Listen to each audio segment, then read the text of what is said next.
Watchmen is exactly dictated by what was the film length of IMAX, right? So we knew that we had, I think, what was 2 hours and 24 minutes or something like that? Yeah. So say, I forget whatever the length of the theatrical cut of Watchmen is the exact length of an IMAX movie that is possible on film. So it's probably around the same length as The Dark Knight, because I know that they said that if we had a lot of moisture in the projection booth, the film would fall off the reel because it was like literally like 4 more minutes and we couldn't do it. So we cut the movie knowing that we had that to work with kind of as a release. And also the studio didn't want the movie to be that long anyway, 2 hours and 20, whatever it is, 24 minutes. But I was like, oh, but that's IMAX, so. Right? Like, otherwise the 3-hour version's pretty cool. And so they were like, oh, no, that's good then. We should probably focus on the IMAX length. That seems much better.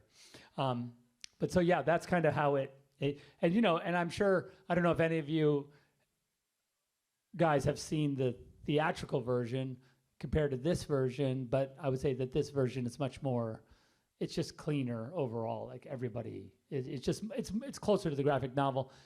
A lot of people have asked me why I don't think the ultimate cut is the director's cut. And the only reason that I consider this the director's cut, though I do love the ultimate cut, I'm not saying I don't. This was more in the design of the movie. What happened was I tricked everybody into, not everybody, but enough people to get things made, into making that, we were making it as an additional piece of supplemental material, the Black Freighter.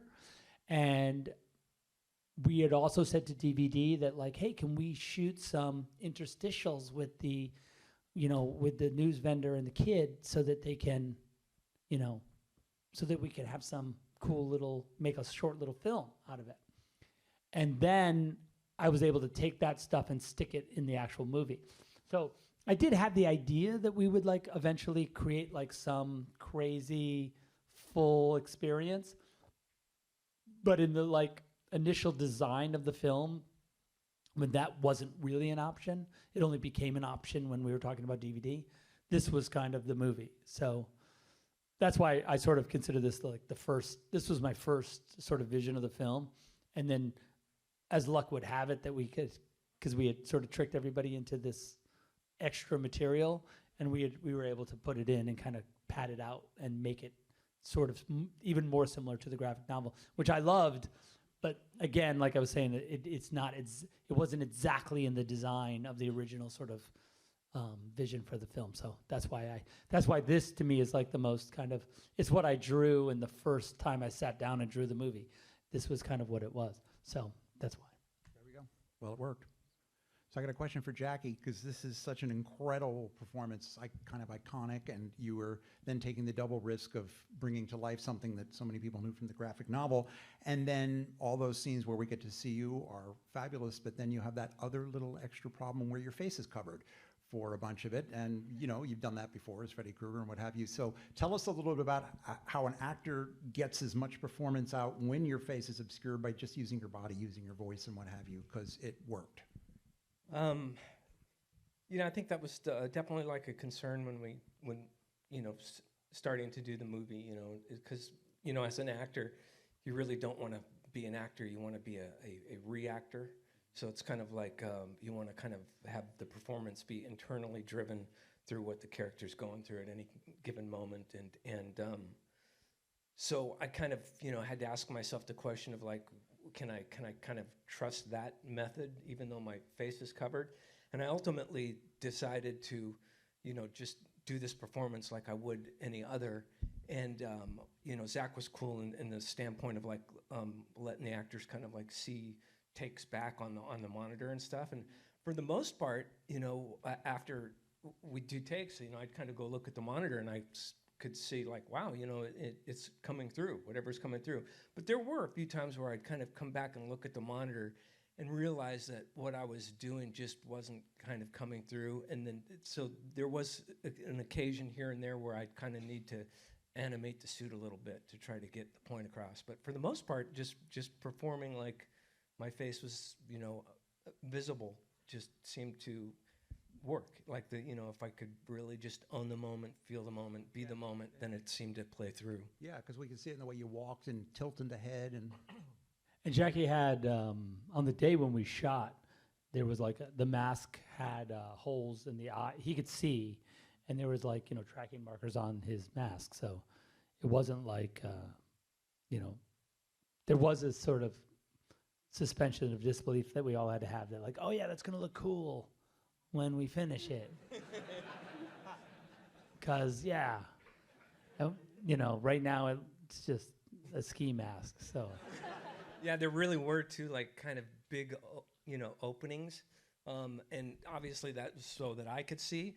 But I think where Zach was coming from on that too is it also gave the other actors the ability to playing across from me was being able to see my eyes. I think made a difference for them as well. And we had, as well as for DJ too. Yeah, because we had a long I can't remember. I wish DJ was here, but we did a very deep dive on all the Rorschach patterns, depending on the moment.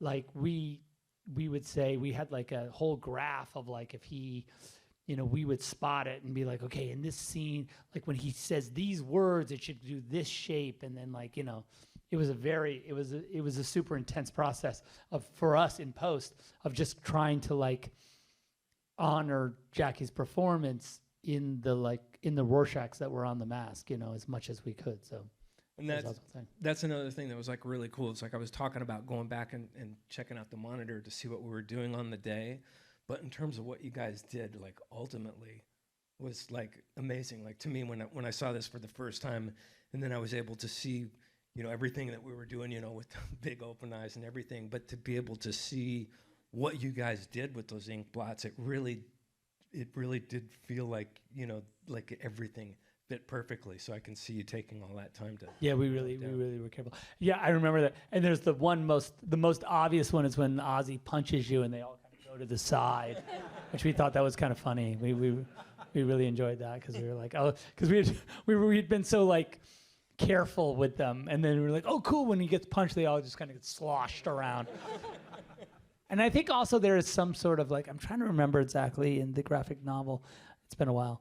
But we also had I think there's some explanation in the graphic novel about how it works, about how the technology of the mask works. I believe, and someone will correct me. I think you're making that up. No, I'm not. I believe it's some like, it was some byproduct of some technology of Dr. Manhattan technology that was like ended up in civilian hands and then turned into a thing. But someone will tell me the actual thing. No one? By the way, though, yes, go. Yeah. There it is. Okay, perfect. There we go. Yeah. And that's also it too. So good. How do you top that? So I have a question for Deborah, which is, we're in a film school, so the end of my question will tell you that. So here you are, you're a producer, and you had done, bigger and bigger and bigger movies, and then you're like at Eisenhower-sized army here, keeping them all marching in the same place, on time, on budget, and you did it, and you're doing it again, and getting these things done in an amazing way. What's your advice for young women? We have a lot of young women who want to be producers, cinematographers, and what have you, and what's your advice to do what you're doing? I think that as many people that say no, you just keep saying, yes, I can, and just know that you can, because sometimes that's really hard. Getting rejected and even getting movies made is hard. It took I mean, how many years did it take when we did 300? It took years and years to get that movie made. I have a passion project of, Zach and mine right now, and it's been 10 years and we're still trying to get it made. So it's always difficult. Even if you have success, it's difficult. And I know starting out, sometimes it seems crazy.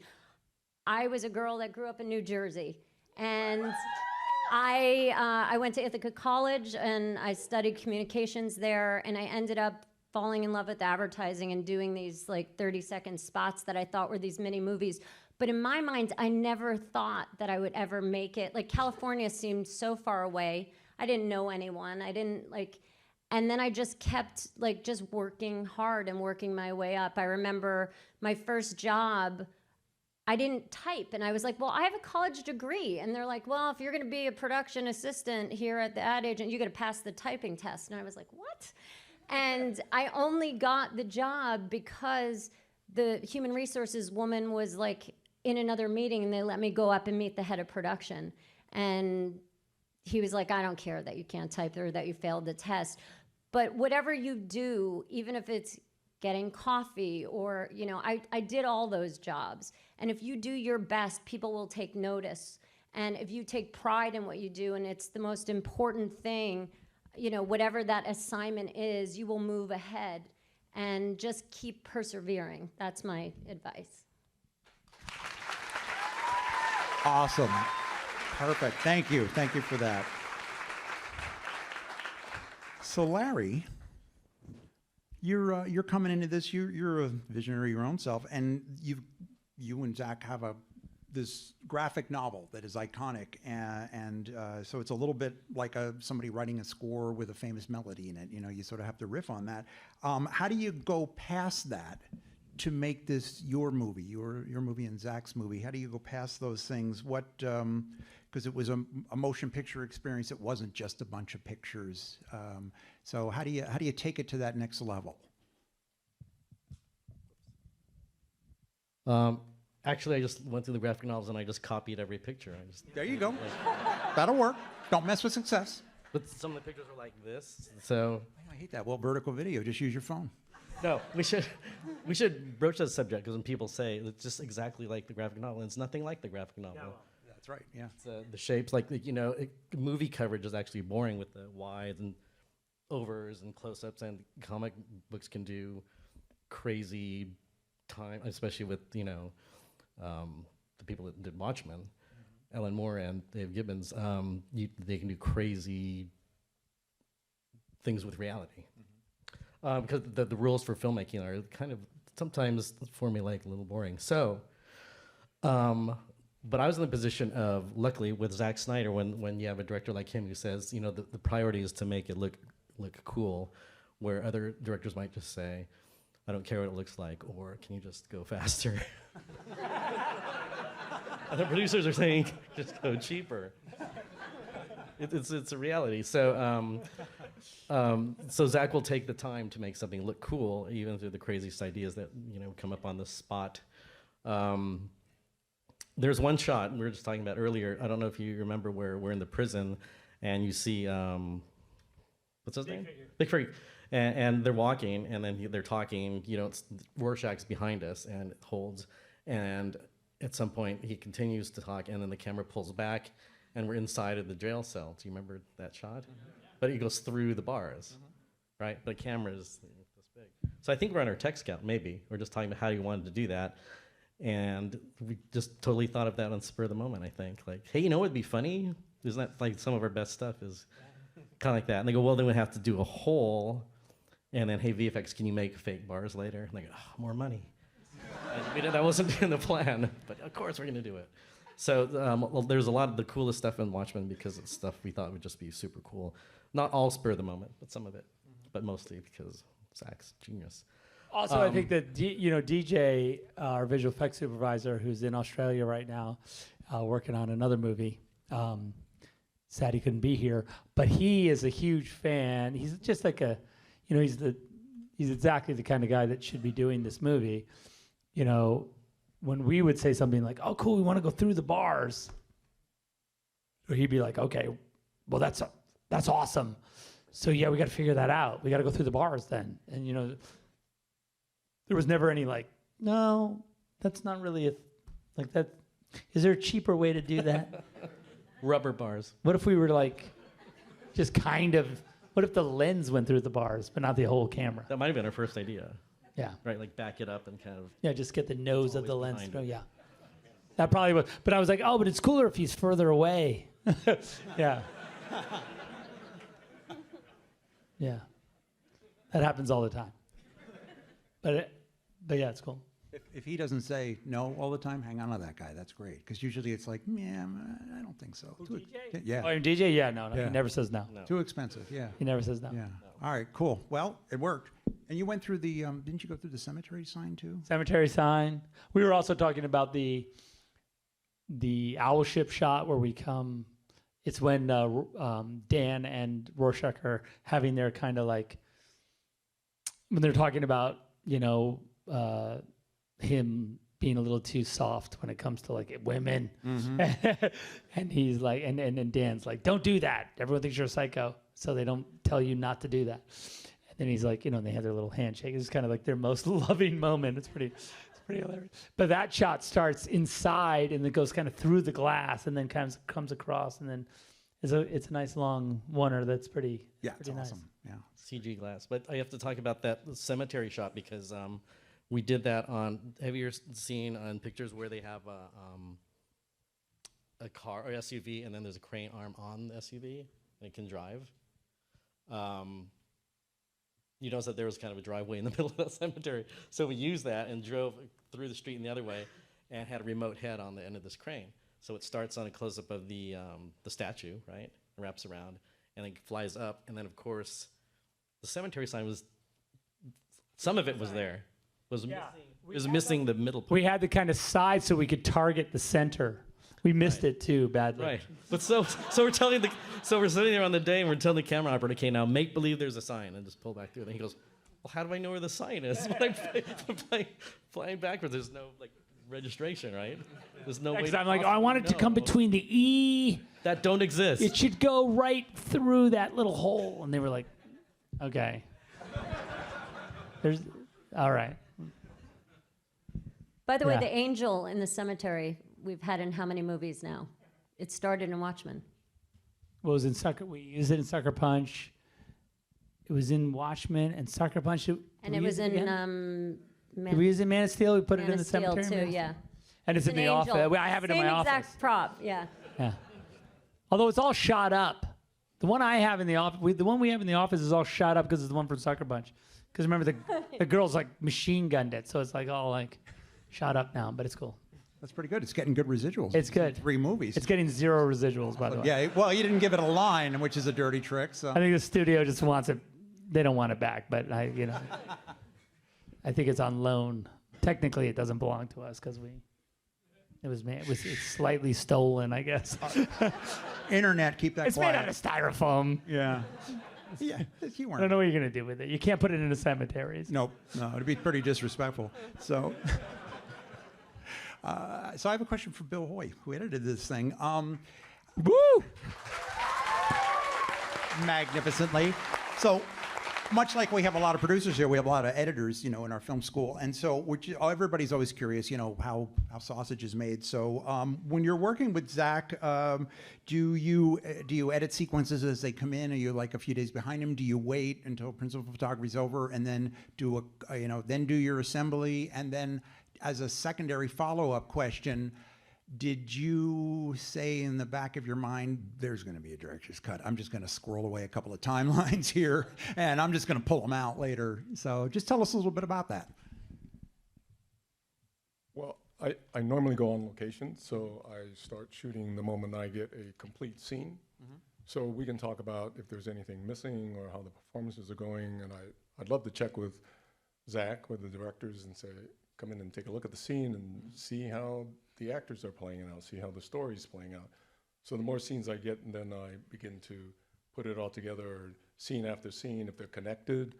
And so the director feels good about what's going on, and he can feel good about the actors and how the story's progressing. He's getting everything he wants. So we start there, and I normally put the picture in one piece, I usually tell the director, after principal photography, please go away for 2 weeks and just leave me alone.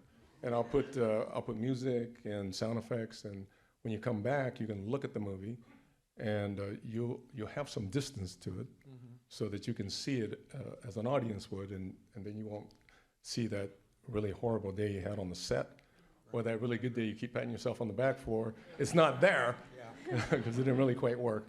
So at least you have some distance, and then you can think about story, you can think about the characters, and things like that. So what's your second question? Oh, I was just wondering if there was ever in the back of either of you guys' mind about a director's cut and whether or not you had assembled some of those.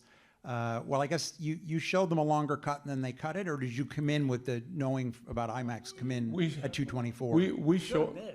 I think we showed. Pretty close. Yeah, we showed them the entire thing. I mean, Zach and I would watch the entire cut, obviously, and then when we show it to the studio, usually it's almost everything there, because they like to see if everything's there, with some exception. I mean, it's hard to show the studio 3-hour cut. Sure. You know they're going to come up with some changes. Yeah. But that's a trick too. So, because you want the studio to have something to say. Otherwise, you get it down to 2 hours and 25 minutes, and they got something to say about that. Right. And you don't want that. 2 hours, they got something to say. Oh yeah. Oh yeah. And it's.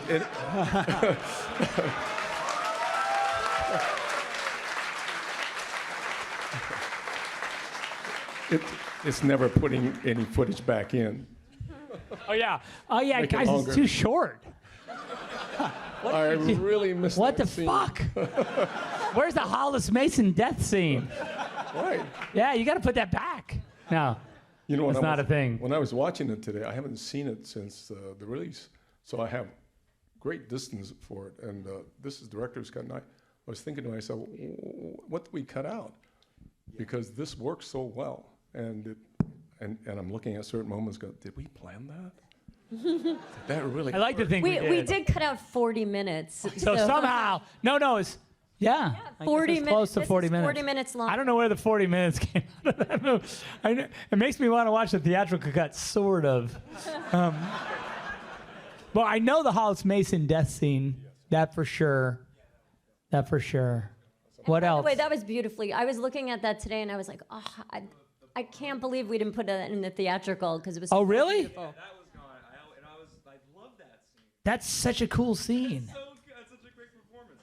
Not in front of the civilians. Yeah, not in front of the civilians is like the best line, one of the best lines in the movie. I laughed out loud when I saw that tonight. I was like, not in front of the civilians. I was like, oh, that's awesome. That's so perfect. Anyway, that's good. That's good stuff. There you go. It's crazy how a longer cut can actually feel shorter because it just clipped along and everything hung together, and it's just what it needed to be. Yeah, it's fun. Yeah. So Yeah, it's fun to see actually because I haven't seen it for a super long time, and I just felt like there's no way they would let you make that movie today. This movie is a very particular thing. This movie is not. There has no chance of anything like this, So it's fun. That's like I was saying like this Watchmen is a direct result. If someone likes 300, if someone likes Watchmen and doesn't like 300, you should say like, well, you don't get Watchmen without 300 because this is just 300 like juice. The studio, because they were pretty sure, not sure, but they were like, I wonder if 300 is going to be a thing at all. And then when its success, and then when we started working on this, they were pretty much just like, they were. I don't want to say they were sure it wasn't going to work, but they had reservations about 300 being anything. They just were like, well, it's a roll the dice. If it doesn't work, that's fine too. And then I guess when we were working on this, they were like, well, I guess it's the same because when we look at it, we're just like, I don't know what the hell you guys are doing. This doesn't make any sense. But so I think that was kind of a cool. It's kind of a nice. I like that we were in this. This movie deserved that moment in history where we were just like unencumbered and completely off the radar. And the movie wasn't insanely, it was expensive, but it wasn't insanely. A lot of the costs of the movie had already been there was like, what was it, $20 million or something like that was We're against not the supposed movie? to talk about budget. Okay, there was a fair amount of money. There was a fair amount of money against the movie already. Yeah, because it was around for a long time before we started. So there was a lot of money that, because that's what happens too. Like a movie starts out at one studio and Yeah. they do development, right? And so I think, and this movie was over at Fox, and then it was at Paramount, and then it came to Warner's. And actually, it almost didn't even make it to the screen because for some reason, everyone with the title, chain of title, everyone kind of forgot that Fox was involved. So we got like a cease and desist order, I think, and they had to like rectify all the legal issues before the movie could come out. But if After we shot it. So that was after crazy. we shot it. It almost just got shelved. We But- could have been showing you guys a movie that no one ever saw. That would have been cool. But all the For you, not for the studio.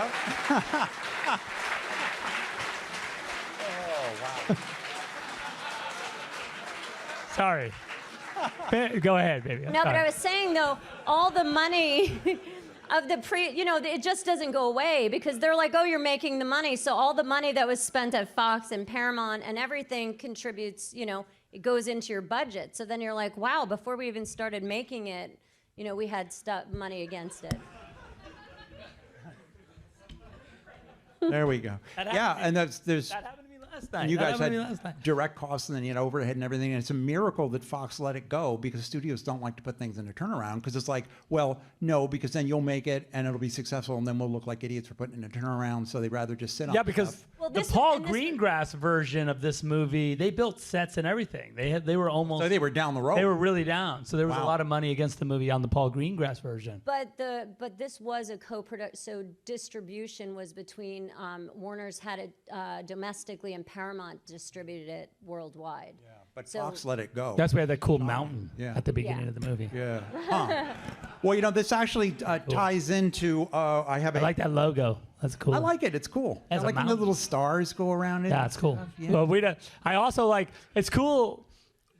Because I'm always into like redesigning everyone's logos. I think that's fun. Yeah. And I really like these logos, just like yellow and black, and no, they don't get to fuck around. I'm just like, no, you're getting the graphic version of your logo.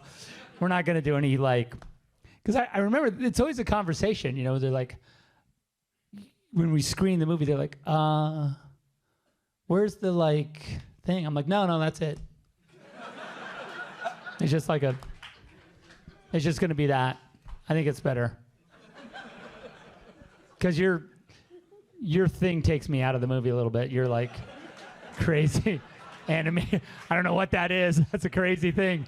It's cool, but I think for this, it's better just have the mountain. It's better. Yeah, because multinational corporations never care about. Yeah, no, exactly. Just go in, you tell them how. And to they're do just it. like, oh, we better talk to our lawyers. I don't know if that's okay to just have that.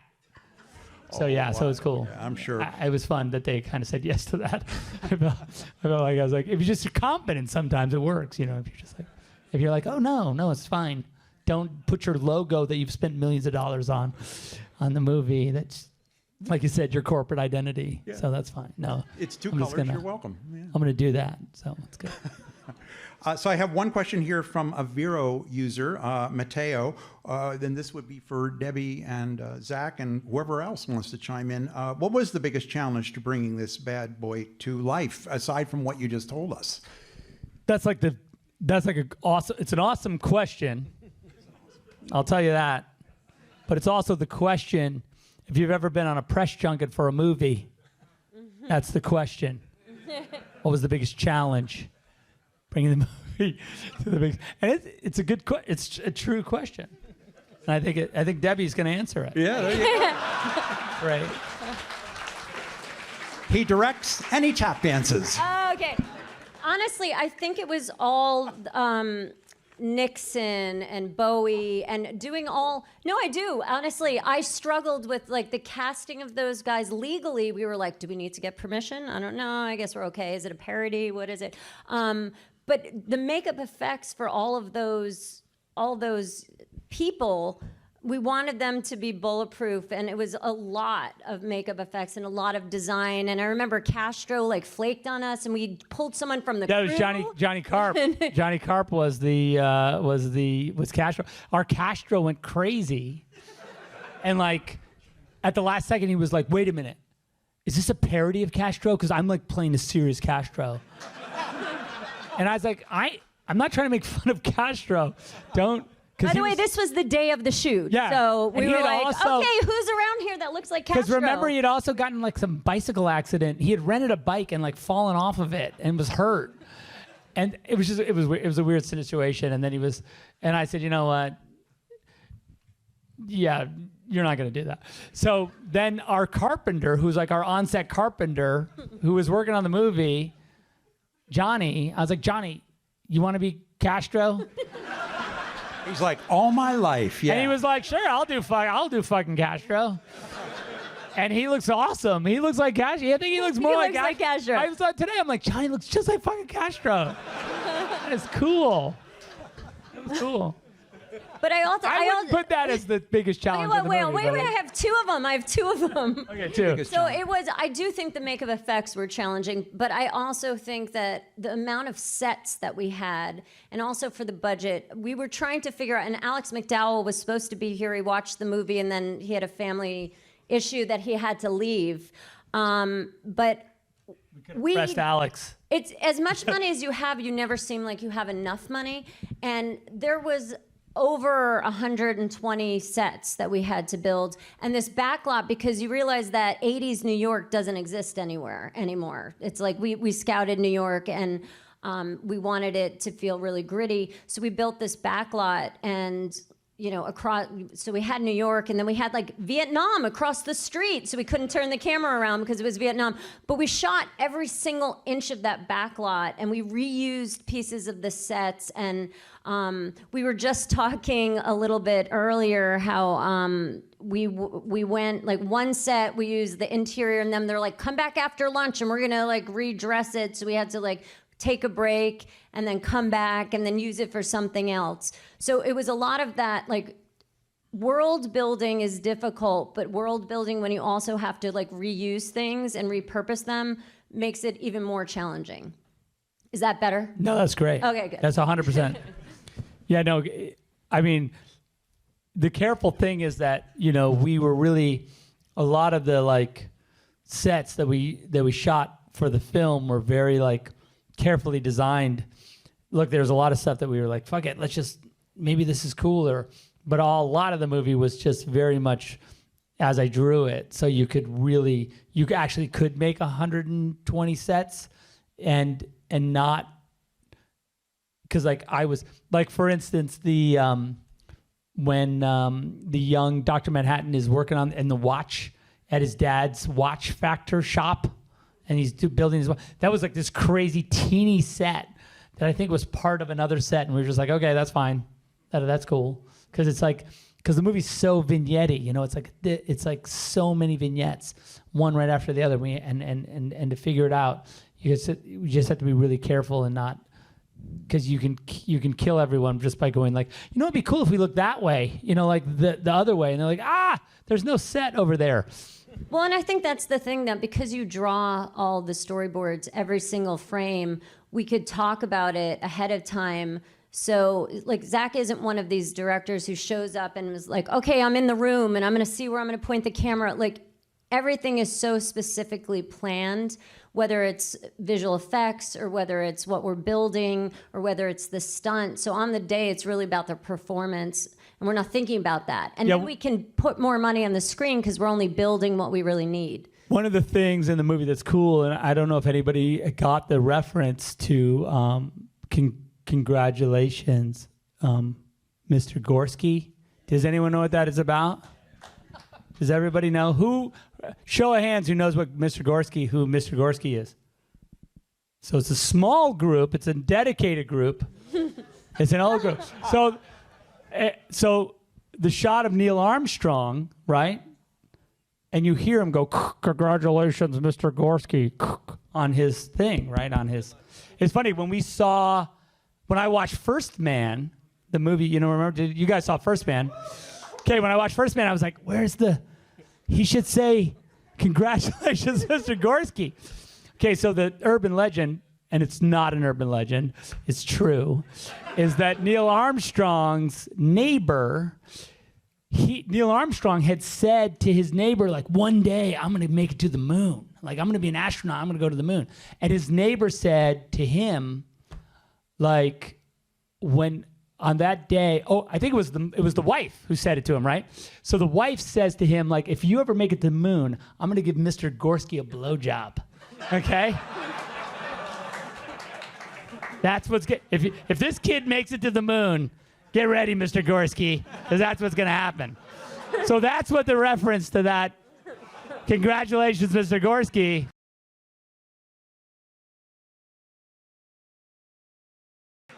is that. That was a really weird aside there, Zach. What's that? That was a really weird aside. It's cool, though. It is cool.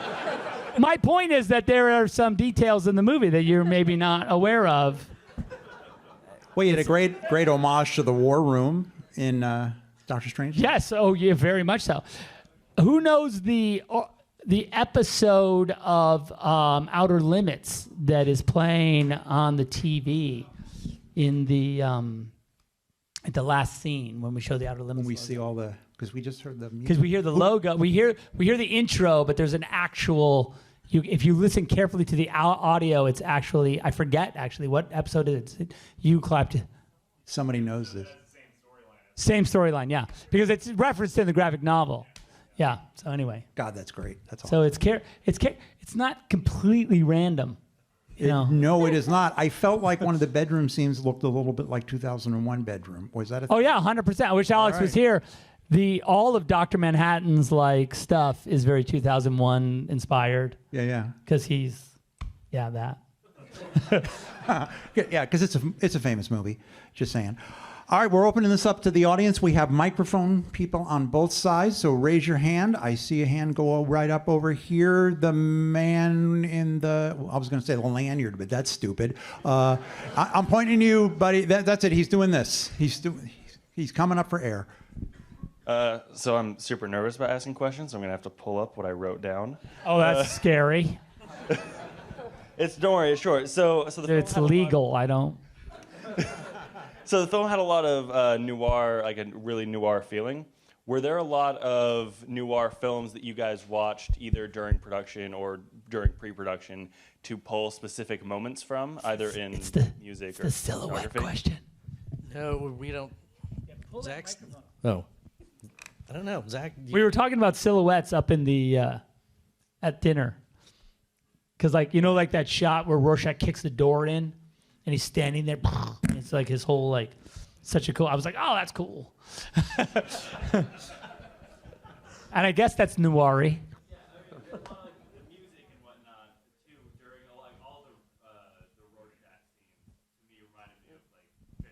Well, he's kind of a hard-boiled kind of dude, right? So I think you get that. I played everything very noir. Yeah. I think that's what did it. My motivation. Well, I would always just go, more noir. The voiceover too. That's a very noir thing. Yeah, the VO, Identity, for right? sure. No, I mean, as a genre, VO, silhouettes, guy in a like fedora. There's nothing left. There's no more noir. It's kind of a giveaway. That's kind of it. That's it. So absolutely. Was there noir films? Can you remember? I don't think we reference a lot of films. We don't kind of do that much. As far as, you always hear the stories where you sit around and you watch DVDs you watch Touch of Evil, I guess. conversation. And ILM for Murder. I don't know. What are the noir films? Those are the two. This sounds pretentious, but if you want to do something different, and we do, then I was thinking, well, this is a period piece in the 70s, but the right question was always like, do you want to look like 70s? Because I can do that. But then it's going to look like a parody, like a sitcom. So, and you can't make it completely modern, use modern, completely film techniques, so then it looks like contemporary film. So it's a weird hybrid that Rod's kind of towing the line. I mean, because we had so much there's so much in the material that's built in. Like, look, when I said, okay, I want to build the Strangelove fucking war room, you know, that just, so that you can't shoot that any other way. It just is what it is. You know, you're like, okay. And that was actually one of those sets where it looks cool, but it was super, we had cast in the background. It's hard to, I remember that like we had cast a super little guy. He was like a jockey to play the guard in the room because the set wasn't big enough. So we had this little guy and he was right there, but it looked like the room was really big because he was just this teeny guy. So, but it was things like that we had to do all the time in order to make, you know, like, how are we going to make this? We only have the sets only this big. It's supposed to be a giant room. I'm like, okay, well, if we get a teeny guy and we put him over there, will it make the room look bigger? And it does. It totally works. Totally work. There you go. So, but yes. So there is. Look, it is and it isn't. You know, it's and also I believe we're programmed anyway. By the way, with those movies are in our. You know, you can't make a shot of a guy in a fedora in a doorway or at the top of a staircase, you know, yeah, it's going to be that. So yes and no. Next question's over here, man in the black and white. I have two questions. My first question is for all of you. What, in your experience, eats up the most amount of time on set? Is it lighting setups? Is it actors missing their marks? Is it technical issues with new equipment? And then my second question was for Mr. Fong. What were your go-to lights and focal lengths for Watchmen? 35 mil. 35 mil. In 35 mil if it's spherical, and Zach like 60 millimeter if it's anamorphic.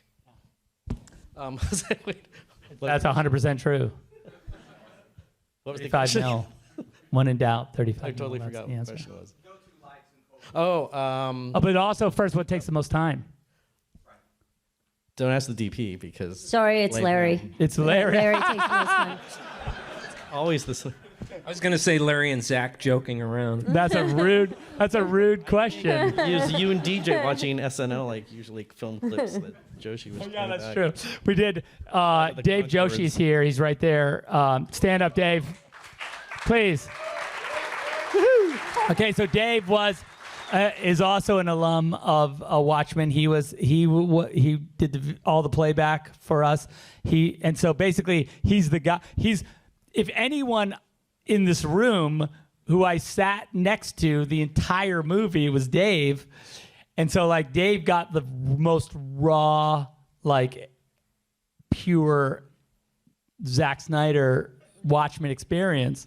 Cause I'd be like, oh, let's watch. What do we watch the most? Probably Washington, the Cox and Combs Washington. Is anyone familiar with Flight of the Neely's Conchords. Washington? It's fucking sweet. Go look it up immediately and go watch it. So we watched that like 1,000 times. As we were waiting for Larry. Oh, See? it hurts. But I was paying David to play those things for all the time, so you're not staring at me See? with your hands crossed. It's a conspiracy. Laser And then we beam. also watched a lot of some Andy Samberg, a lot of Samberg, like all those SNL. Like we watched what was the one? Iran. Iran was our theme. You know that? Have you guys seen that SNL like short called Iran, where Samberg and who's the guy from?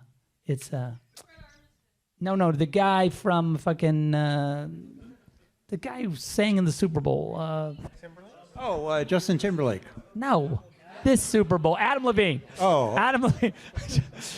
Anyway, it's Adam Levine and Samberg doing this weird thing, like you just Iran. It's about what's his name, the prime minister of Iran when he came to the UN to talk, and it's about him being gay, and you just have to watch it because it's amazing. So it was that. It was Washington and that. And the Narnia one, Chronicles of Narnia. That was also in heavy rotation. So we had those three things to distract us from Larry's. I didn't take that long, did I? Really? No. We were enjoying it for the 300th time. If you want to make a movie so it that was looks fine. good, you need to. No, But did we finish on schedule? we did. Yes, we did. And So there. To answer your on question, time and under budget, as usual. I don't use any special lights or anything. I mean, now there's LEDs, but back then, sometimes people had weird, crazy lights from other countries and stuff. No, whatever light turns on is basically fine with me.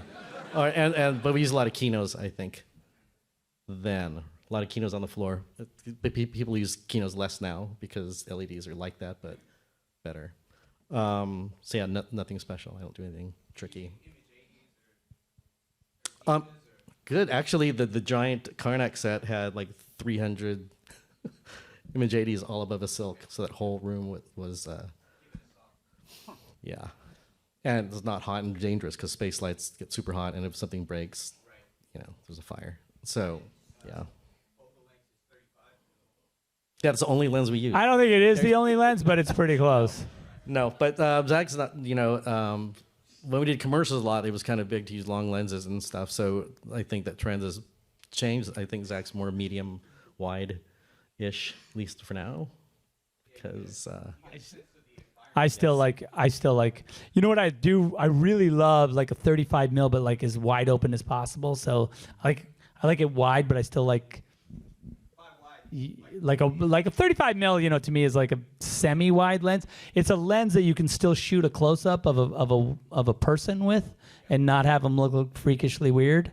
So, but it's still, you can still register depth of field with it, because I think that, if you're wide open on a 35, there's still like fall off. If you're wide open on an 18, it's just like, okay, so what? Everything's in focus anyway. So, but like, and they don't look like freakishly weird, like something like their nose is giant or something. Were you guys shooting on a T2? No, I mean I would always ask, but not often. I would open it more because yeah, I would say I was doing it, but I wasn't, because I Yeah. didn't want the takes to be out of focus. yeah. That's kind of how it is.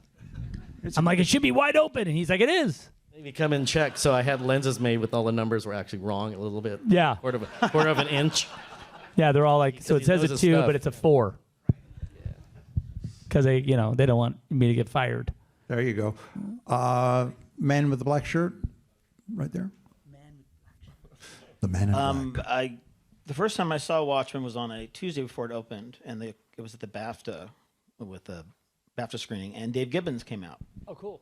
And he said, I just got done doing the commentary for the Ultimate Cut, and he described it to us. And we had just seen the theatrical cut, and we were all like, well, when does this come out? And he said, I don't know. And then So Gibbonsy. yeah. So really what I wanted to say to all of you is when we saw Watchmen in 2009, it was a very different time in America. And when you read the Watchmen graphic novel, if you lived through the 80s, you knew what that felt like. Watching Watchmen tonight had a very different feeling than 2009. It felt like it belonged here and now, and it was reflecting what we have going on now. And there are films, there are movies, and there are pieces of cinema that become art. And I think that Watchmen, I felt then and I feel now, it's one of the great films of the last decade. It's a piece of art.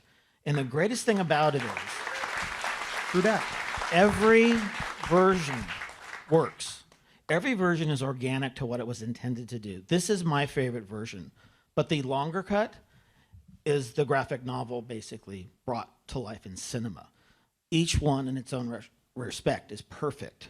But I really wanted to compliment everybody here on an incredible artistic achievement. And I have never seen period, 80s, anything backlot done period, done so incredibly. The audience that night really would have loved to have had one of you there, because everybody in the audience could not believe those were sets. And the photographer, everybody's contribution was just phenomenal. But I'm really glad you guys are getting the critical reevaluation now that you deserved in 2009. That's kind. What a great gift to all of us. Thank you. Thank you. Super nice. Question right here. Hello. Hey.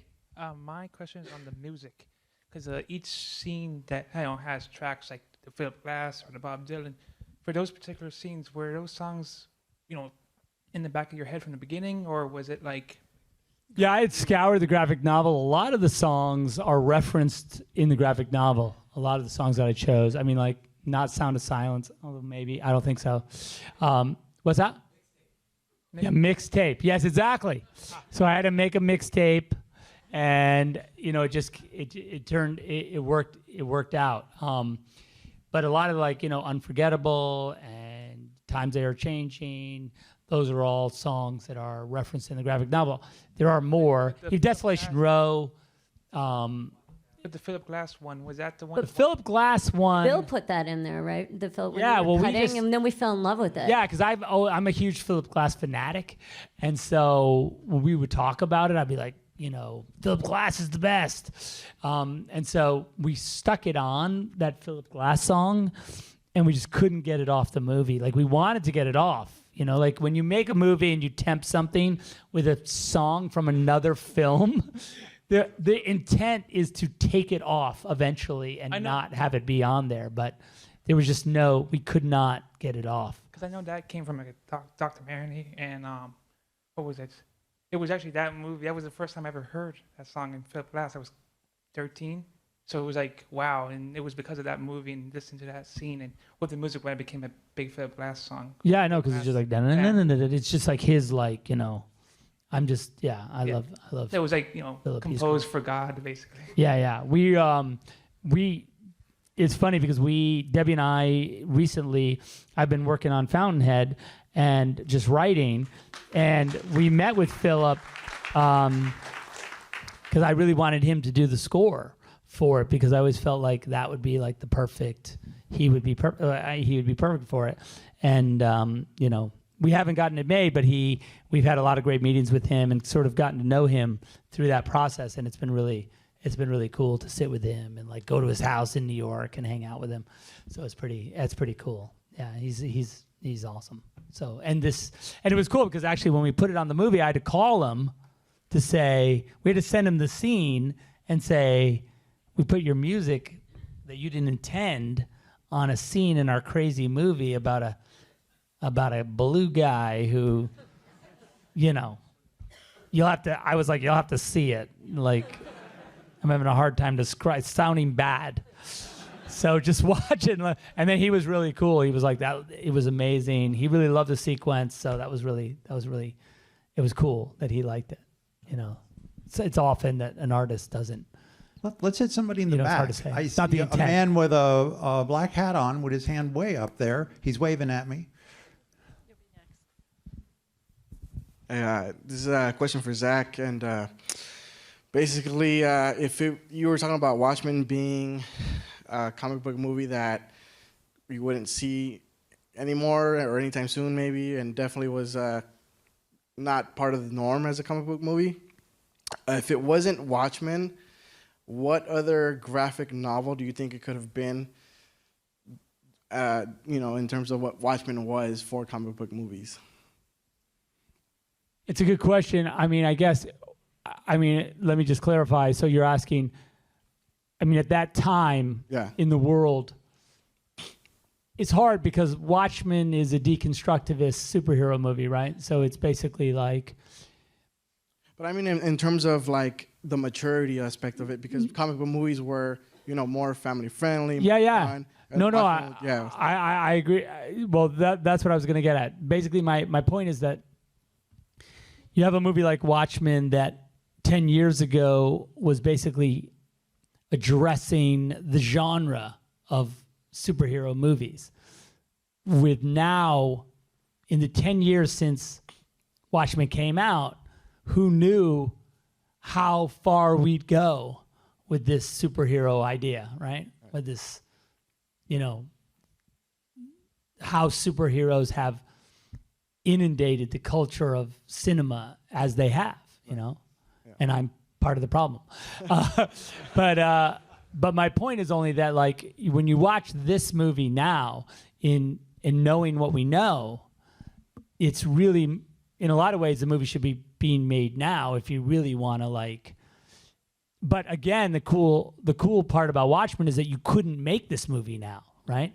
Yeah. So it's in a weird way, like in a crazy time capsule. Like we made a movie for now, 10 years ago, in reference to deconstruct the way cinema has evolved. Right. You know, so it's a really cool, like, I don't know, it's serendipitous. It's impossible to like, but I do think that it's cool when Chris Nolan and I were talking about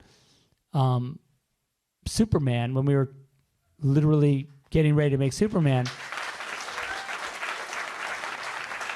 he said to me, he was like, you know, Watchmen is the movie that makes Superman, you know, possible, right, in a cool way. Yeah.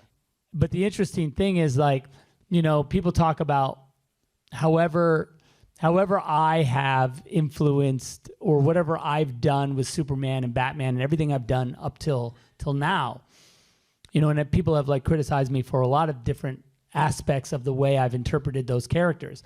But if you've seen this film, if you know that I made that movie, right, it's very difficult to then say, you know, well, why would he do A or why would he do B? But if you've seen this movie, it's pretty obvious why. You know, like once you know that whole thing about like once you know the rules, you can break them? Right. Yeah. This movie is like, yeah, that's the rules. Like you can't go backwards. It's very difficult to go backwards from this movie and go back to like a point in time where, you know, like this movie is the end of innocence for superheroes, right? Yeah. You know, these superheroes are raping each other, for God's sake, right? Yeah. They're fucking like murdering millions of people to create world peace. Yeah. And like someone says to me like, oh, like Batman killed a guy. I'm like, fuck. Really?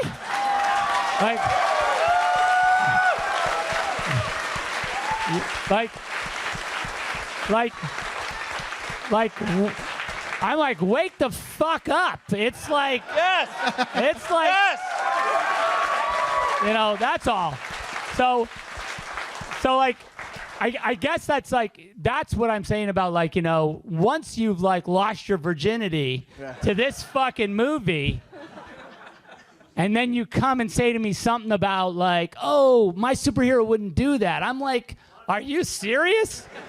Like, I'm like down the fucking road on that. You know what I mean? So, and it's a cool point of view. Look, I'm 100% fine with it. It's a cool point of view to be like, my heroes are still innocent, you know? My heroes didn't fucking, you know, lie to America. My heroes didn't, you know, embezzle money from their corp. My heroes didn't fucking commit any atrocities. I'm like, that's cool, but you're living in a fucking dream world, okay? So...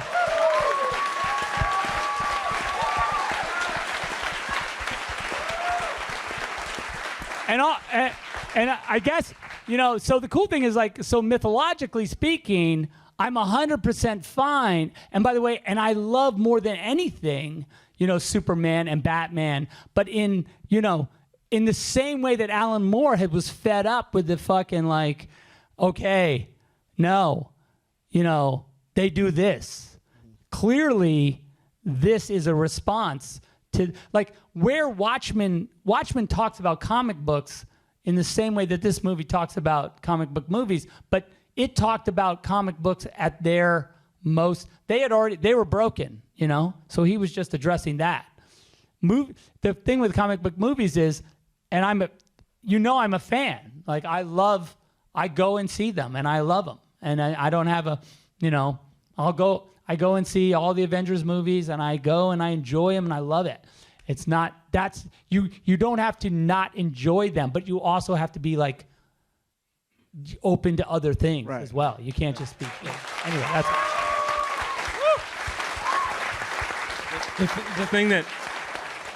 the thing that's always cracked me up about kind of what you're talking about too is like I've recently kind of done some binge watching on like the Marvel stuff on Netflix and stuff, and you've always got like the cops going after the Green Arrow or whoever about like, man, you're out there killing people, and the characters are always so worried about like we can never hurt anybody, we need to do the right thing.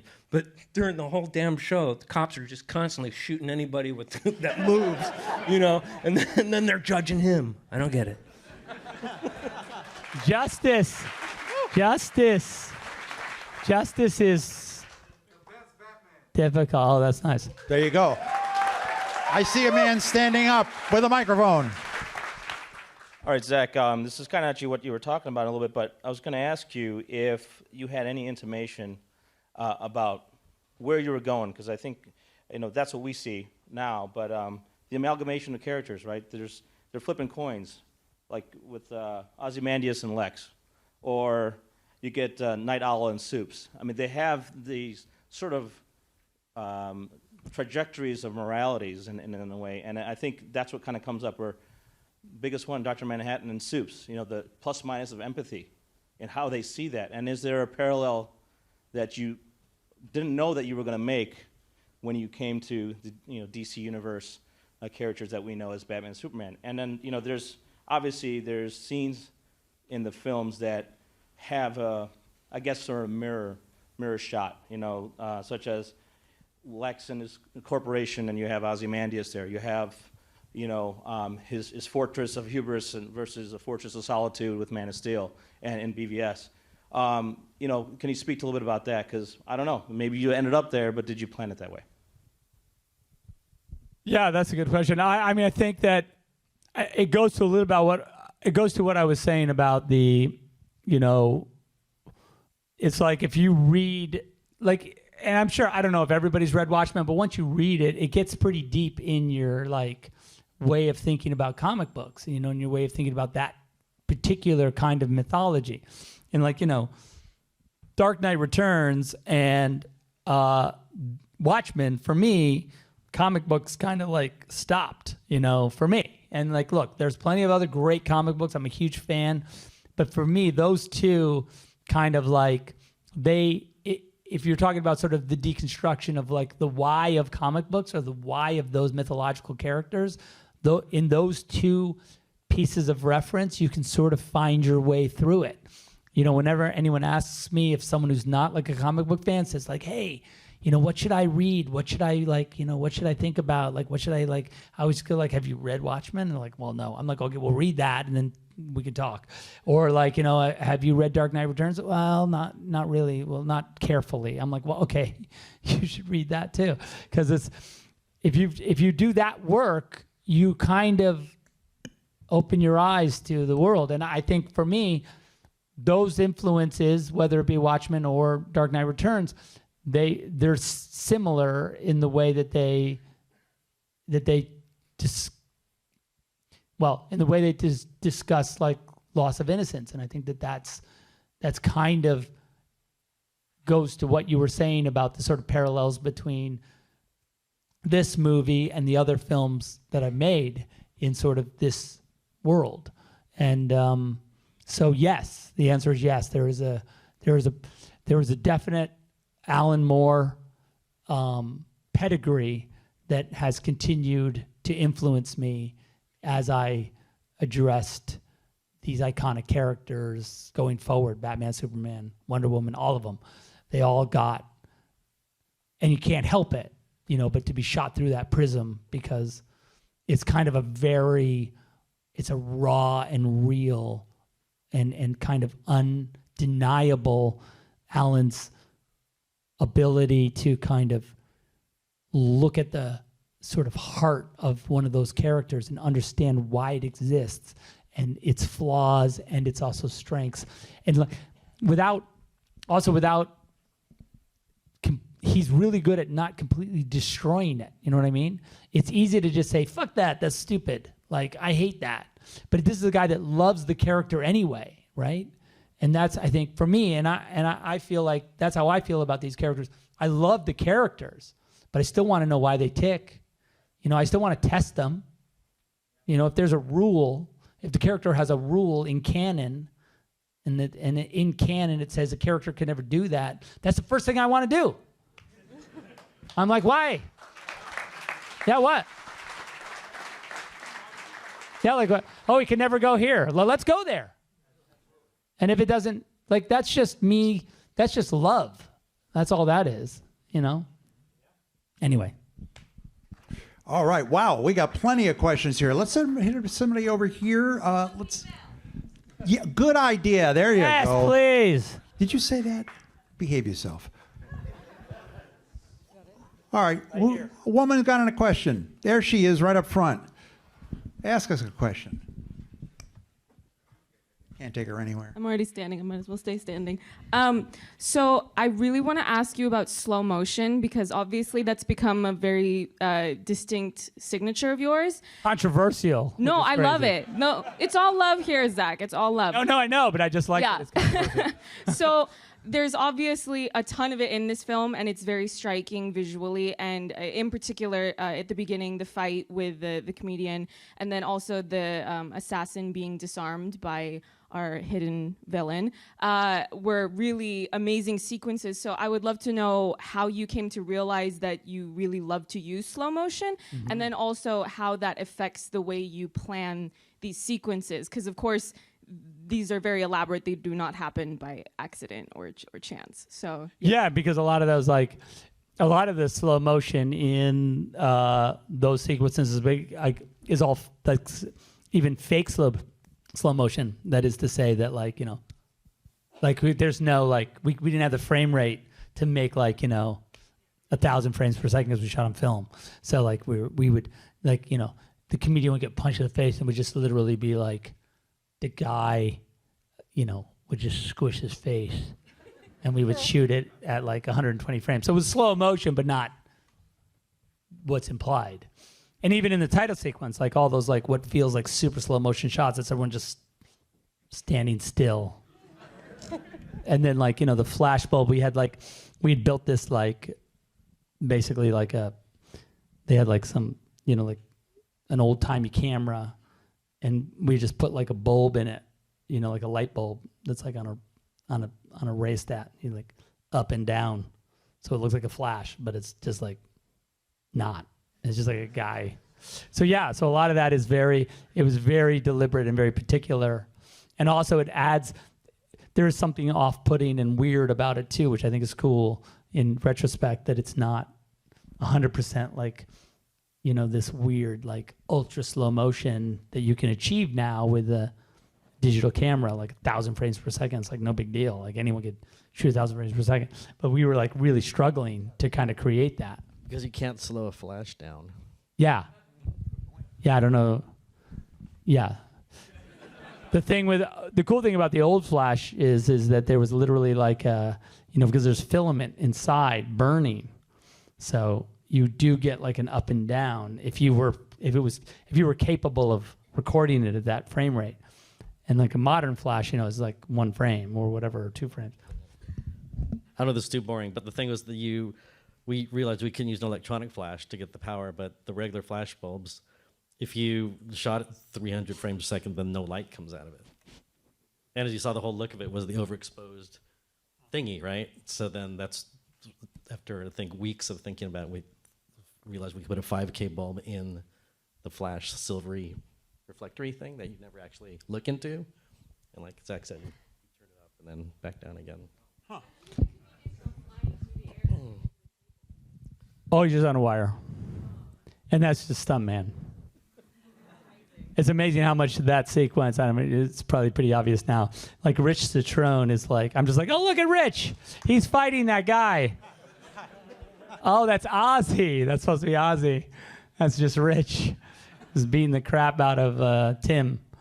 So it's like, yeah, Tim, because Tim looks a lot like, he looked good. He looked like the comedian.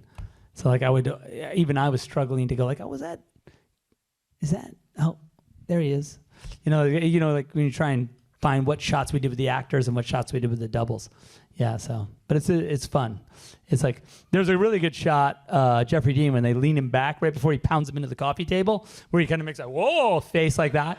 It's pretty good, because that's a good face. It was a good, you know. Sorry. It's cool. You're on. Hey, when you kind of deal with the deconstruction of a genre, or dealing with these are the preconceived ideas of what a character is, and I want to challenge them. Do you put any idea or thought into, well, these are what people, these are what people view these characters as. This is what my Superman is. This is what my superhero film is. Do you kind of tackle that, or do you just kind of go, full steam ahead on your idea and just kind of shoot it out of a cannon? Yeah, I'd say it's a tough one because, I mean, it's not. Listen, when we made this movie, this is the movie. This is the graphic novel. There's no, the morality of this movie is the morality of the graphic novel, right? It's not, it's not. We didn't embellish the morality of this film. This is what's written. It's very much true to canon and true to what Alan, although Alan might have a different opinion. And that's what's awesome about him. But, our intent was, anyway, to honor the book as much as we could and its point of view. Going forward from there, I guess that's where you're not that you're tainted, but once you open your eyes to that, it's hard to go, that's the point I was trying to make. It's hard to go back to an innocent view of these characters, or completely innocent. It's always, listen, in my heart of hearts, I still believe, what Superman stands for, as far as, he's a good guy. He means well. He's not gonna fuck you over. He's not gonna do shitty stuff as best he can. He's gonna try his best. He was raised. His parents were cool. They raised him right. They loved the shit out of him, and they tried the best they could. They had an alien for a child. It's hard. He could have murdered them at any moment when he was an infant by accident. Thank God that didn't happen. I could tell you, my 6-year-old would have murdered me a long time ago. In a fit of rage, when I took his blocks away or something. You can imagine. So the Kents, my hat's off to them. Somehow they made it through adolescence.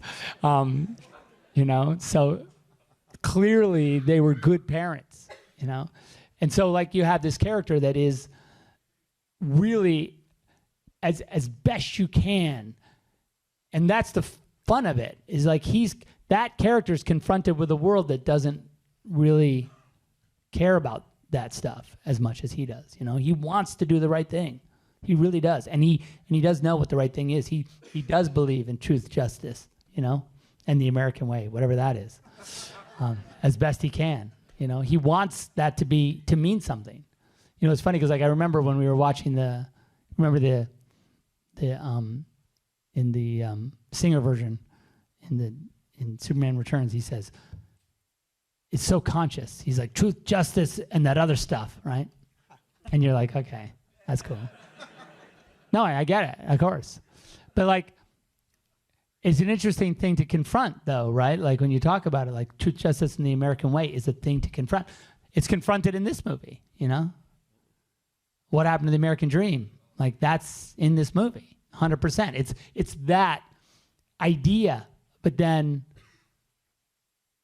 really stripped down to okay, let's talk about it, right? That's what it is. So, but that's what I think is amazing about Superman is he stays with it. He's gonna see it through because at its heart there is something there.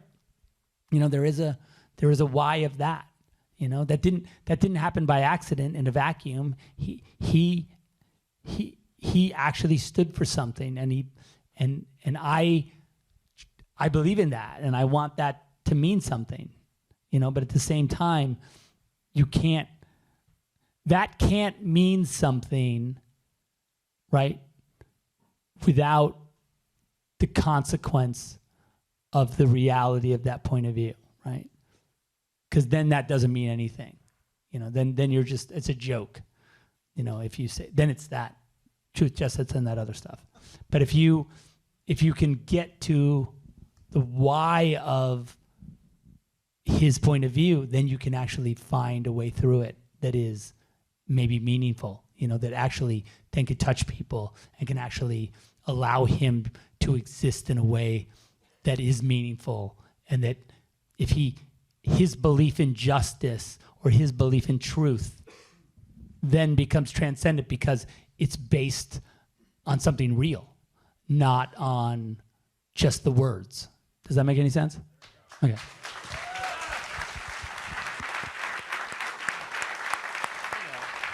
There we go. There's a woman with her hand up. There we go. All right. First of all, to Snyder, Zach, and Debbie, as a huge fan even of DC Comics, I have always been really impressed with the casting for your films. Like, you know, Ben Affleck, Gal Gadot, Jason Momoa, they've been absolutely perfect. So for this film, Watchmen, of which Jackie Earle Haley is just the perfect Rorschach. Right.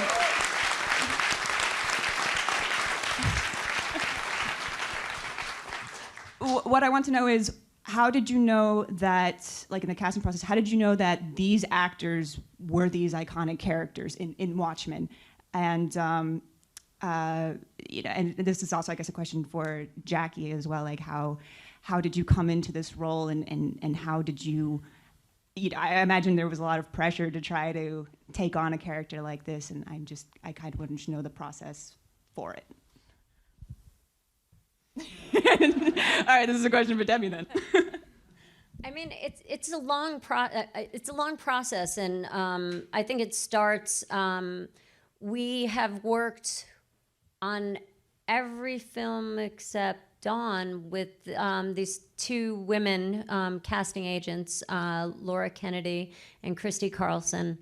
And always at the beginning of a project, even before sometimes we have a script, we start thinking about cast and talking, and we would meet with them. And then as soon as there's a script to read, they would, you know, take a look at it, and we would sit and just talk. And Zach would talk specifically about who these characters, you know, were, what they meant, you know, in the world. And then we would start generating lists of, and sometimes, like, listen, I think with, like, Jason as Aquaman, like, Zach had this idea of, like, reinventing that character for someone who was, you know, really tough and physical, and he has a huge heart. But I think Zach's gift is how he casts and sees the world and fills it with these amazing actors. And we always go for the actors first. You know, you get a lot of pressure from the studios to put names, big names. And listen, it's great to have a great name. It helps you sell the film, but never at the expense of the acting. And you know, there have been times where we've been offered, and I'm not going to say who, but we've been offered more money to put a particular actor, and they'll be like, listen, you'll get $20 million more for your production, which we could really use. And we've been like, no, it's not right. Like, it has to be who's the right person. Jackie, I think you did a little video. Yeah, I'm trying to remember the exact order of things. I was kind of looking through some notes, and if the notes are accurate, I think my agent was aware of the role, like, before you guys even mentioned me or thought of me. I think so. I don't think we had a script yet, even, actually, maybe. But no, they knew it was announced. I think I'd somehow gotten a copy of the script, but it wasn't through, I think it was, like, my agent.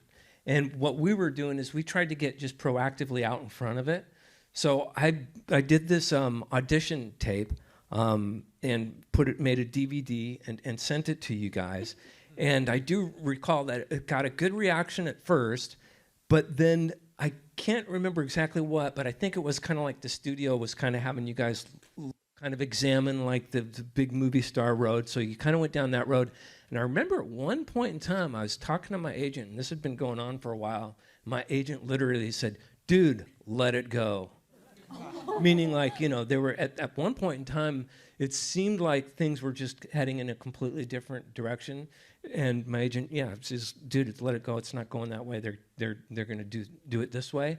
And then for whatever happened, at some point, I guess you guys just kind of reached a point where you wanted to go a different way. And then I think I always kind of felt like, even when my agent said, like, "Just let it go," it's like I knew, my DV's on his desk somewhere.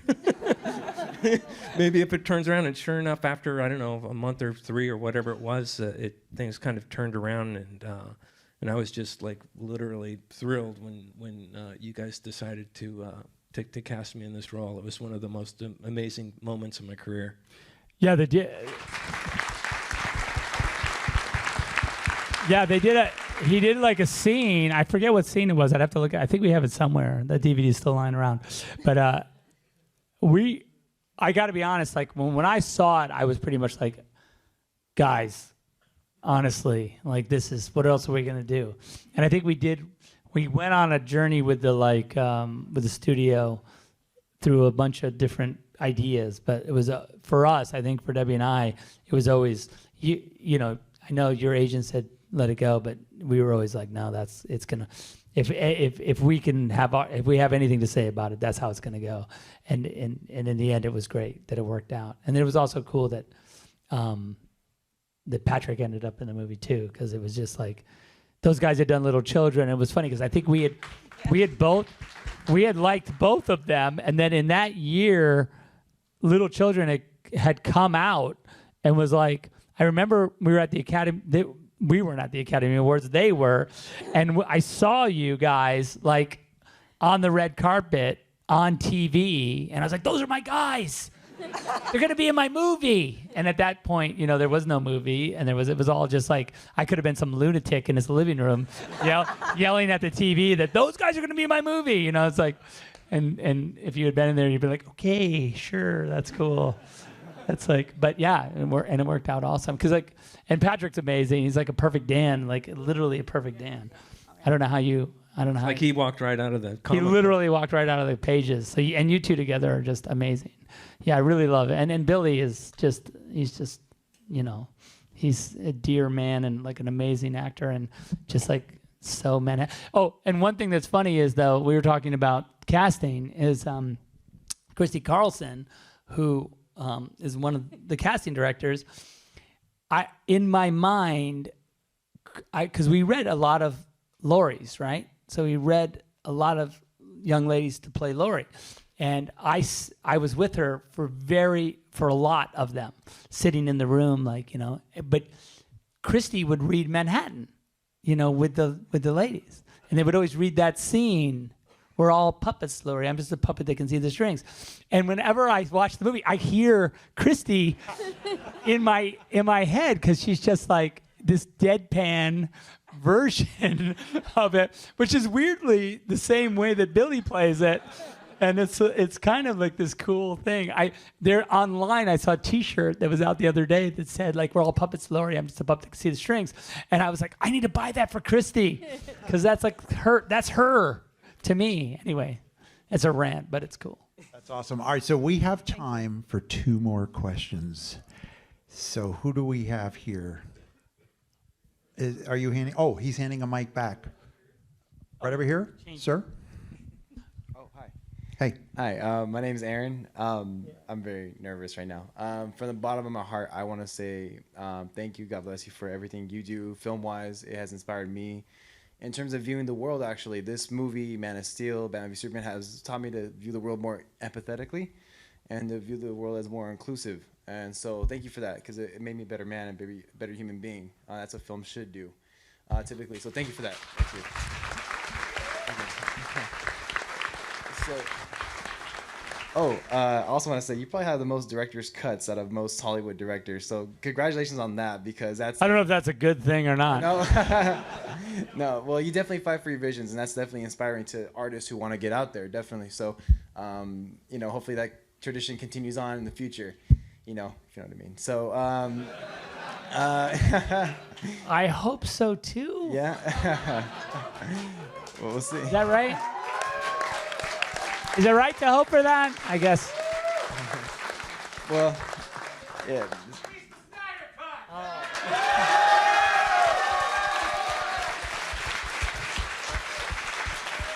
I see. All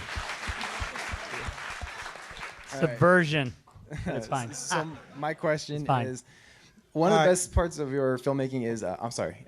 Go ahead. Okay, one of the best parts of your filmmaking is the action, the fight scenes. Most blockbusters are very shaky cam, very quick cut. You stay wide and steady like Hong Kong cinema, like the Shaw Brothers, and I find that very awesome. So I was wondering, during Watchmen, and most of your fight scenes, like, what movies do you look to, and how did you even develop your style of filming action scenes in general? Yeah, I'm not. I mean, I just have a particular taste for action that's like particular. And Damon Caro, who's my stunt coordinator and fight choreographer, is an amazing collaborator. Really shares my taste 100% when it comes to photographing fight scenes and/or action sequences. And he'll take my drawings and then just go nuts. And I honestly don't think it's necessarily based on, I couldn't think of another movie, but we definitely have a particular way of, like, here's one of the things is that, like, it's just time consuming, that's the problem with the style. It's hard to do, it's like it takes like an amazing editor like Bill to make it make sense, to kind of, because when you're doing a sequence that relies on one shot to make the next shot make sense, and then that shot relies on the next shot, it's like a puzzle or like gears. It's a harder way of making a movie, frankly, than just like hosing it down and like going, okay, if I shake the camera here, we can cut fucking to the we can cut to the end of the sequence and we're out. So it requires a commitment, to a way of doing it. And I think that's but it's cool. It's fun when it comes together. Are you saying that this is what takes a long time then on the set? Yeah, that's what takes a long time. It's not Larry at all. I should say that unlike most, a lot of films that will just stage the action out of 10 cameras on long lenses, because of this way, it's usually one camera at a time, believe it or not. I was talking to, That's why it looks kind of better. When I was talking to Russell Crowe, when we were going to do Man of Steel, and we were just talking about the way I work. He was over at the house, and we were just talking about him doing the movie. And we were talking about the way I work, and he goes, well, how do you shoot? And I'm like, well, I use a movie camera, and I point it at you. And he's like, I'm used to like 10 cameras pointed at me. I was like, oh, okay, that's awesome too. But we're going to just do it with the one, and hopefully it's cool. And he was really shocked by that we were just going to use one camera.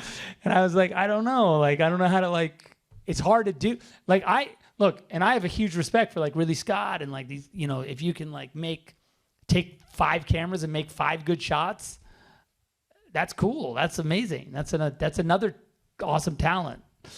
But for me, it's I kind of the one is the one that seems like the best one. So I don't know. But yeah, so it is time consuming to kind of because it's you're like a bricklayer, You're like, okay, we got that one. What's next? Okay, we got to go. And then it's a whole new thing. It's not you can't just look at the sequence and be like, okay, we hosed it down. There's the 10 cameras. Yeah, there should be a scene in there, I guess, right? If we... I've had that. I mean, I think you have to have a great stunt coordinator and great choreography to pull this off. I mean, you were talking about having an the performers, they got to yeah, because if that kick or it doesn't look right, doesn't look real, you can't only speed it up so much. It's just not going to look right. So I think you had some great stunt performers, and the way you shot it looks great. Yeah, it's tricky, So that's the thing, and it's funny when we're shooting, it's literally feels like that a lot of the time. Like, suddenly it's like 2 hours we've been working on like a shot, and we go like, okay, that's cool, it looks good, okay, we got it, okay, what's next? And literally the next shot is like only the next punch in the sequence, and we're like, okay, what's the we got the shot where he gets punched in the face, and now we're gonna get the shot where he gets punched in the face again. And they're like, okay, but it's an entirely different setup that's going to take another 2 hours for us to do. So there is a dedication to the process that you have to like be all in on, because otherwise you just, you'd go like, you know what, let's just film it and it's fine, whatever. You know what I mean? Does that make sense? Absolutely. Great insight. Thank you so much. Thank you. All right. So, Cameron, wrap us up. Last best. Last best. There we go. He's here. He's here. I did that on purpose. He's going to close. For Jared. He's a closer. Let's see what this is. Everybody ready? He's a film student here. He's a film student, so it's going to be. Pressure's on. So Zach, you're a very visual director, and so this is a question for you and Larry. Can you kind of just talk about the relationship between like DP and director? Yeah. How much? I mean, yeah. Obviously, it depends. Okay. Well, yeah. Well, look, I've known Larry for quite a long time. He and I think the first film we shot together was the World War I movie, Death and Beauty. I believe, was that the first one? And that was our first film that was in our basics, our Super 8 Basics of Film class in this school right here. I think, by the way, it premiered in this theater, and I had my Super 8 projector on a board between two of these chairs, and it was projected in this theater right here. And I had to push on my boom box. We had boom boxes. So that was a long time ago. I had a thing called a boom box, okay, that I owned, and I thought it was pretty awesome. So I pushed play on my boom box, and some requiem, like World War I, crazy, So that was this World War I movie that I had like coaxed Larry into shooting for me. It was me. I was half the cast. It was John T. Davis and some girl that I met at the gym. And that was... Who dies, yeah. So it was cool. And I think you did the makeup effects too, right? You did the bullet wound. I did. Yeah, because Larry has experience in prosthetics as well. But this is Basics 1. Do you still have that class? No. Okay, well, Basics 1 was because Super 8. But we have to say that a lot of people didn't take that class seriously. And I always say it's because... they're waiting to do, either shoot a video or 16 millimeter. So is it fair to say a couple of people kind of didn't take that class seriously? It was every major. It's fair to say. But then some people that still like, happened. It was like Clay Staub. Clay Staub took it seriously. And I took it serious. I thought it was like a heart attack. It was the most serious thing I could imagine. Well, he dug the trenches in his backyard with a backhoe, and I got almost kicked out of your apartment, I think. Yeah, no, I had told these people... they were like actually a friend of ours. I said, hey, is there any way I'm trying to shoot a student film and I need to like dig up the backyard or I need some ground. And it was, they were like, yeah, sure. Our grass is dead. So it was cool. And I was like, yeah, I'll leave it really like, so you can plant grass. So it'll be like, it's a win for you. And the guy came home from work, and I had dug the backyard, this guy's house, like literally 6 feet deep and 4 feet wide and like 40 feet long. And he was like, what the fuck? Are you serious? Like, this is insane. And but the thing that what happened was he couldn't really stop us. So we shot the movie. It was like how many? I think it was like 2 days. I don't forget how long we shot it. Say 2 days. So we shot it, and then I filled it in, right?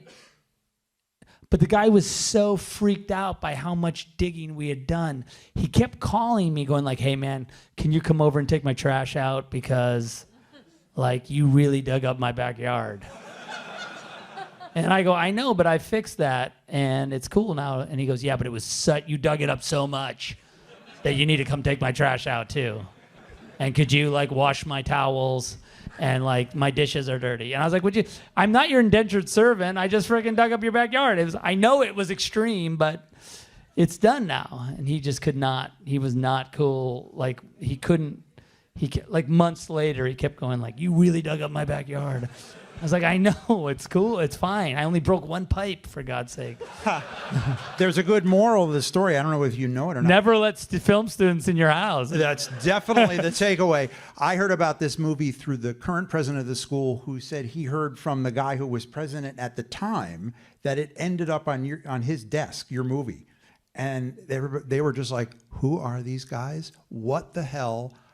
Keep an eye on them. This is freaking awesome because nobody. Oh, really? Oh, that's cool. No one else was taking it seriously. And the whole story got out about the trenches, and they're just like, that's what we're looking for around That's good. here. No, it worked out. Yeah. No, so then, so we did that one, which was relatively inexpensive, comparatively, I think.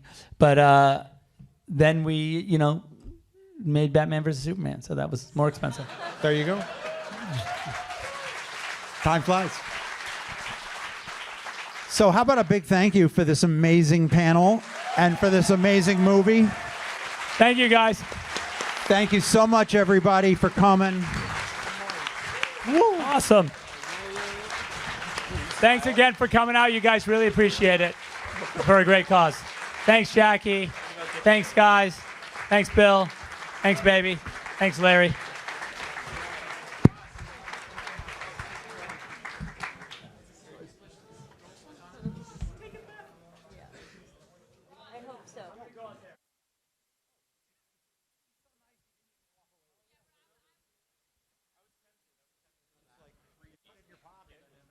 You know what people would say?